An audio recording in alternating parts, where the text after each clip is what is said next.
So that's Anselm. I'll move on to Weil here. So Weil also has a type of, almost like an argument for the existence of God, right? Weil, by the way, is fascinating. She was a genius.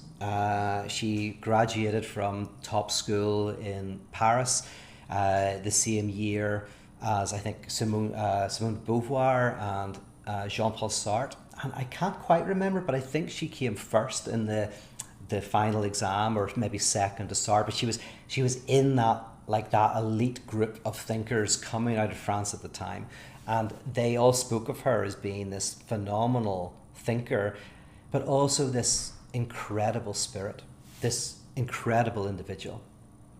Simone Weil was a very troubled person, and she was very frail and a very troubled individual who basically felt too much, right? She had a too muchness in her life, and she would do things. From when she was young, she would refuse to eat anything more than the troops on the front line. French troops were able to eat, so she would starve herself because other people didn't have food. She also went and worked on a production line in a factory. She wanted to work with the proletariat. She wanted to find the lowest type of work and identify with those people and be in that place.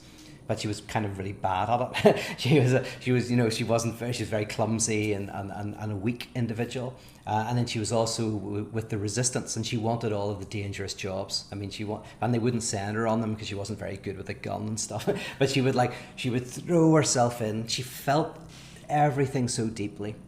And she was a mystical writer. She was a political writer, incredibly brilliant. Someone who mostly wrote in fragments and aphorisms, and she's quite difficult to penetrate at first. Like there's a difficulty to any work of genius. There's difficulties, and whenever these geniuses write in aphorisms, they often presuppose so much. You have to do a lot of work to really delve into it. But Simone Weil, she wrote some religious writings. I think it was Albert Camus said that Weil was the spirit of France, the spirit of modern France. Like there was something about her that wasn't just about her intelligence or her activism. It was that it was something about her spirit, her very being, that was very profound to be around. And she wrote about an atheism that was closer to God than theism. And she had this notion of a theological atheism, similar to a lot of the other apophatic writers.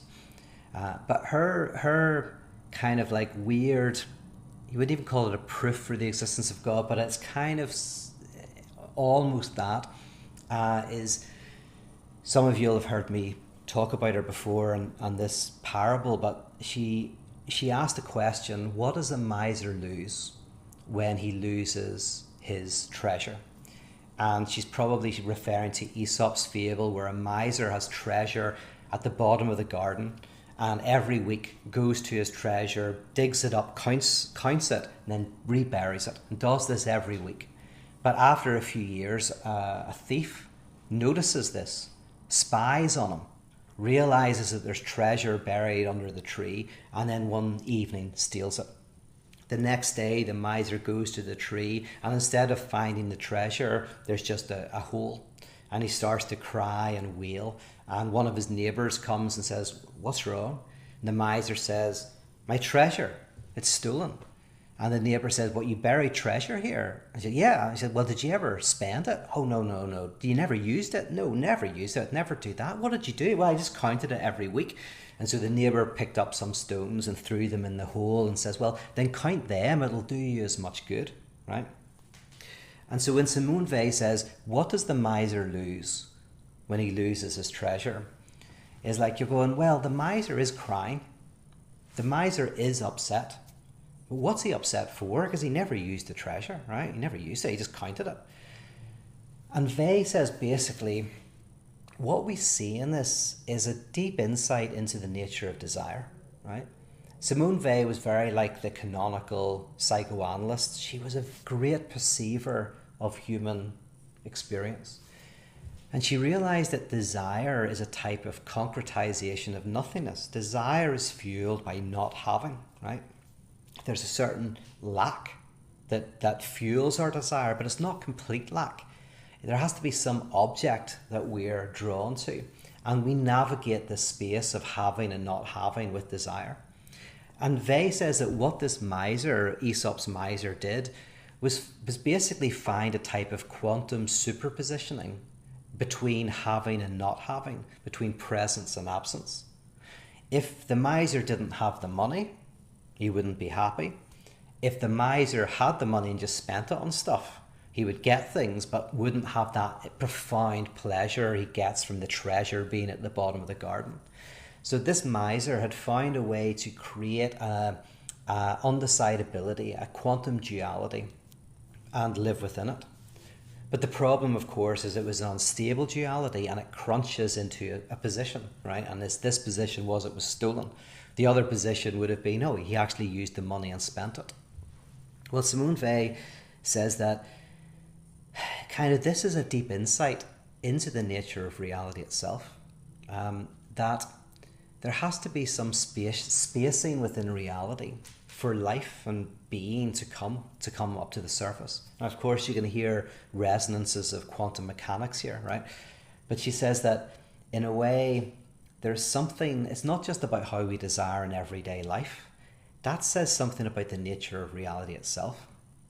And then she says that religion is a way to create stability with that presence and absence. It's a way to prevent the crunch into one position or the other. So God is an impossible object that is also possible. That God is a kind of impossibility that we orbit around, like a planet orbits around a sun, never getting too close, never getting too far away. And so religious discourse, hymns and prayers and sermons are a way of really bringing out this present absence and realizing that it's in the heart of that presence and absence that desire flourishes, that meaning flourishes, and where ethics comes from and sacrifice, right? It's what makes life meaningful. So for Weil, it's not about whether God exists in reality, but it's more like God, there has to be a type of impossible object that keeps desire and meaning and ethics and sacrifice alive. And the name for that is religion. And so this is for a type of theological atheism. So if Anselm says that there has to be a God beyond being logically, then Simone Weil says there has to be a type of God beyond being for our desire to work, or for reality to come into being, to lure us. It's almost like when Derrida talks about justice. You never get justice, but it calls you. So every time you try and be just, you never land on it. It's transcendental. It's not an object that you can hold. If you think you hold justice, you will become totalitarian. If you think you hold ethics in your hand, that's a surefire way to, the road to destruction and violence. There's a certain sense in which it's always impossible, yet always luring us, getting close to it and never fully grasping it. And that's where the pleasure is, that's where the enjoyment of life is, that's where the richness is.